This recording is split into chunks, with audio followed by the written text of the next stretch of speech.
ವೀಕ್ಷಕರೇ ನಮಸ್ಕಾರ. ನಾನು ಕಿಶನ್ ಶೆಟ್ಟಿ, ದಕ್ಷಿಣ ಕನ್ನಡ ಜಿಲ್ಲೆಯ ವರದಿಗಾರ. ಮಳೆಗಾಲದಲ್ಲಿ ಮಳೆ ತೀವ್ರವಾದರೆ ಕರಾವಳಿ ಮತ್ತು ಮಲೆನಾಡಿನ ಜನ ಜೀವವನ್ನು ಕೈಯಲ್ಲಿ ಹಿಡ್ಕೊಂಡು ಬದುಕಬೇಕಾದಂಥ ಅನಿವಾರ್ಯತೆ ಸದ್ಯಕ್ಕೆ ನಿರ್ಮಾಣ ಆಗಿದೆ. ಯಾಕೆಂದರೆ ಮಳೆ ಜಾಸ್ತಿ ಆದರೆ ಅತಿವೃಷ್ಟಿಯಿಂದ ಹಲವು ಕಡೆ ಧರೆ ಕುಸಿದು ಸಾಕಷ್ಟು ಜನ ಸಾವನ್ನಪ್ಪಿರುವಂಥ ಘಟನೆಗಳು ಕೂಡ ಈ ಕರಾವಳಿ ಮತ್ತು ಮಲೆನಾಡು ಜಿಲ್ಲೆಗಳಲ್ಲಿ ಆಗಿದೆ.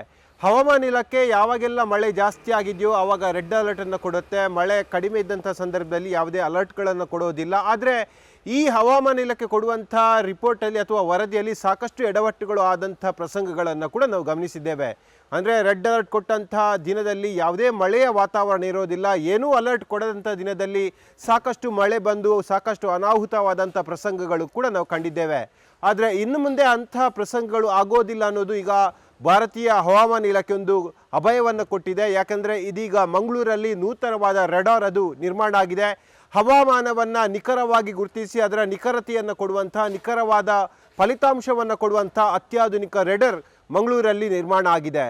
ಮಂಗಳೂರಿನ ಶಕ್ತಿನಗರದಲ್ಲಿ ಭಾರತೀಯ ಹವಾಮಾನ ಇಲಾಖೆ ಸಿ ಬ್ಯಾಂಡ್ ಡಾಪ್ಲರ್ ವೆದರ್ ರೆಡಾರನ್ನು ನಿರ್ಮಾಣ ಮಾಡಲಾಗಿದೆ. ಈ ರೆಡಾರಿಂದ ಸಾಕಷ್ಟು ನಿಖರ ಅಂಶಗಳು, ನಿಖರವಾದ ಮಾಹಿತಿಗಳು, ಹವಾಮಾನ ಗುಣದ ನಿಖರವಾದ ವರದಿಗಳು ಲಭ್ಯ ಆಗಲಿದೆ.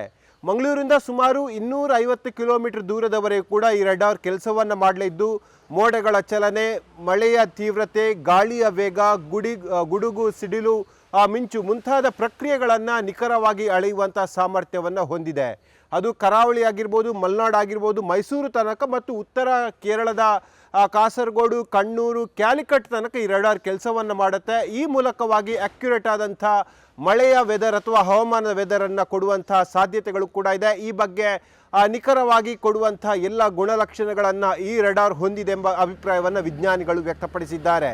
ಯಾಕೆಂದರೆ ಈ ಹಿಂದೆ ಬೆಂಗಳೂರು ಅಥವಾ ಚೆನ್ನೈನ ಹವಾಮಾನ ಕೇಂದ್ರದಿಂದ ಒಂದು ವರದಿಗಳು ಬರ್ತಾ ಇತ್ತು. ಹವಾಮಾನ ಆಧಾರಿತ ವರದಿಗಳು, ಎಚ್ಚರಿಕೆಗಳನ್ನು ಜನರಿಗೆ ಹವಾಮಾನ ಇಲಾಖೆ ಕೊಡ್ತಾ ಇತ್ತು. ಆದರೆ ಇಷ್ಟು ದೂರದವರೆಗೆ ಅದರ ಸಾಮರ್ಥ್ಯಗಳು ಕೂಡ ಕಂಡುಕೊಡ್ತಾ ಇರಲಿಲ್ಲ. ಯಾಕೆಂದರೆ ಸಾಕಷ್ಟು ಬಾರಿ ರೆಡ್ ಅಲರ್ಟ್ ಕೊಟ್ಟಂಥ ಸಂದರ್ಭದಲ್ಲಿ ಜಿಲ್ಲಾಡಳಿತ ಶಾಲಾ ಮಕ್ಕಳಿಗೆ ರಜೆಯನ್ನು ಕೊಟ್ಟಿತ್ತು. ಆಗ ಮಳೆಯ ವಾತಾವರಣ ಇರಲಿಲ್ಲ, ಬಿಸಿಲಿನ ವಾತಾವರಣ ಇತ್ತು. ಒಂದು ರೀತಿಯಾಗಿ ಹವಾಮಾನ ವರದಿಯೇ ನಗೆಪಾಟಲಿಗೀಡಾಗುವಂತೆ ಆಯಿತು. ಆದರೆ ಇನ್ನು ಮುಂದೆ ಅಂಥ ಯಾವುದೇ ಪ್ರಸಂಗಗಳು ಕೂಡ ನಡೆಯೋದಿಲ್ಲ ಅಂಥೇಳಿ ಈಗ ವಿಜ್ಞಾನಿಗಳು ಹೇಳ್ತಾ ಇದ್ದಾರೆ.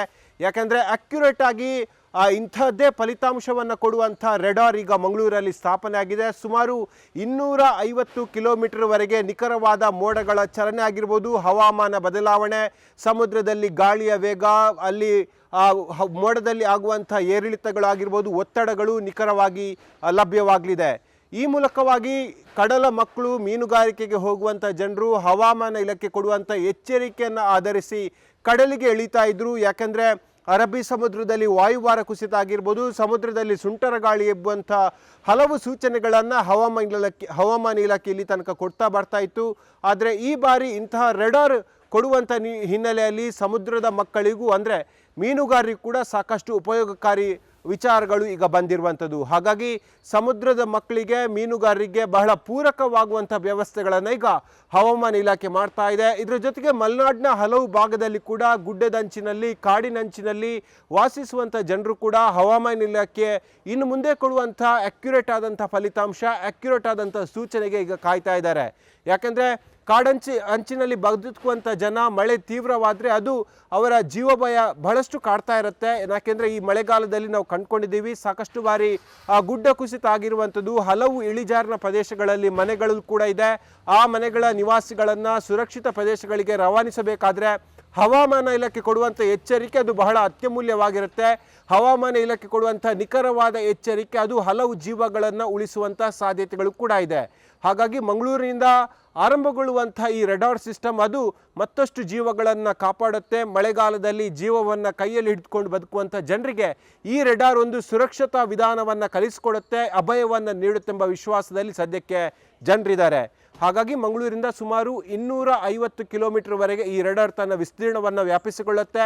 ಅದು ಕರಾವಳಿ ಆಗಿರ್ಬೋದು, ಮಲೆನಾಡು, ಮೈಸೂರುವರೆಗಿನ ವ್ಯಾಪ್ತಿ. ಅದರ ಜೊತೆಗೆ ಉತ್ತರ ಕೇರಳದ ಈ ಭಾಗ ಅಂದರೆ ಕಾಸರಗೋಡು, ಕಣ್ಣೂರು, ಕ್ಯಾಲಿಕಟ್ವರೆಗೆ ಈ ಭಾಗದವರೆಗೂ ಕೂಡ ಹವಾಮಾನ ಇಲಾಖೆ ಅಧಿಕೃತವಾಗಿ ನಿಖರವಾಗಿ ಫಲಿತಾಂಶದ ಉತ್ತರವನ್ನು ಕೊಡುತ್ತೆ. ಹಾಗಾಗಿ ಇನ್ನು ಮುಂದೆ ಅಂತಹದ್ದೇ ಯಾವುದೇ ರೀತಿಯಾಗಿ ಹವಾಮಾನ ವೈಪರೀತ್ಯ ಆಗಿರ್ಬೋದು, ವಾಯುಭಾರ ಕುಸಿತದಿಂದ ಆಗುವಂಥ ಒತ್ತಡಗಳು ಆಗಿರ್ಬೋದು, ಮೋಡಗಳ ಚಲನೆ ಮತ್ತು ಯಾವ ಭಾಗದಲ್ಲಿ ಎಷ್ಟರ ಪ್ರಮಾಣದಲ್ಲಿ ಸಿಡಿಲು ಬಡಿಯುತ್ತೆ ಅನ್ನೋದನ್ನು ಕೂಡ ಹವಾಮಾನ ಇಲಾಖೆ ಬಹಳ ನಿಖರವಾಗಿ ಈ ರೆಡಾರ್ ಮೂಲಕವಾಗಿ ಉತ್ತರವನ್ನು ಕೊಡುತ್ತೆ. ಹಾಗಾಗಿ ಕೇಂದ್ರ ಸರ್ಕಾರ ಸುಮಾರು 10 ಕೋಟಿ ರೂಪಾಯಿ ವೆಚ್ಚದಲ್ಲಿ ಮಂಗಳೂರಿನ ಶಕ್ತಿನಗರದಲ್ಲಿ ರೆಡಾರನ್ನು ಸ್ಥಾಪನೆ ಮಾಡಲಾಗಿದೆ.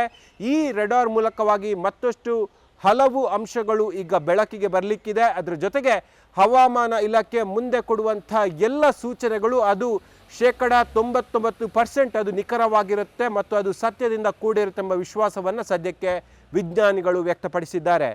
This is a C-band Doppler weather radar. Its range is 250 kilometers, and when the radar is working, the signal will be generated in the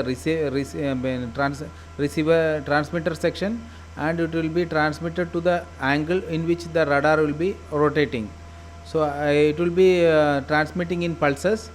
It will transmit and it will wait for the signal back. So when the signal traveling in the atmosphere will encounter some objects like hydrometeors or some clouds or dust particles, and it will reflect back.